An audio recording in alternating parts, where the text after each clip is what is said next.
Une cuisine communautaire dans l'ouest de la ville de Gaza. Des heures d'attente sous le soleil, dans l'espoir de manger. Ça fait maintenant 10 jours que je n'ai pas mangé de pain. Je mange de la soupe aux lentilles distribuée ici.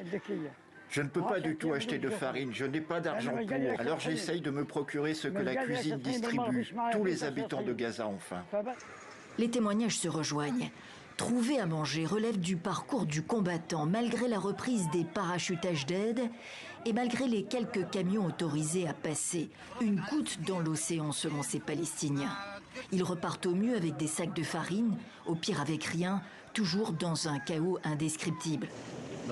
Une situation totalement intolérable qui doit changer immédiatement, affirme le ministre allemand des Affaires étrangères qui rencontrait jeudi son homologue israélien.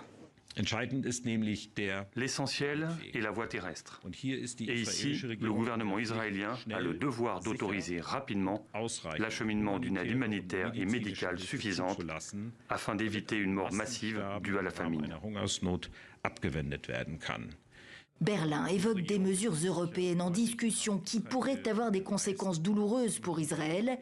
Mais à la différence du Canada, du Royaume-Uni et de la France notamment, l'Allemagne ne franchira pas le cap de la reconnaissance de la Palestine en septembre. Nous voyons la reconnaissance d'un État palestinien plutôt comme le résultat d'un processus de négociation qui doit néanmoins commencer bientôt. C'est dans ce contexte que l'émissaire américain Steve Witkoff fait savoir qu'il ira dans la bande de Gaza ce vendredi. Washington, plus que jamais aux côtés d'Israël, veut faire passer le message que tout est fait pour acheminer plus d'aide humanitaire dans l'enclave palestinienne. Mais pas question a priori de changer de système de distribution. Paris demande pour sa part l'arrêt des activités de la Fondation humanitaire de Gaza sous contrôle d'Israël et des États-Unis, jugée inadéquate par l'ONU et par une partie de la presse israélienne.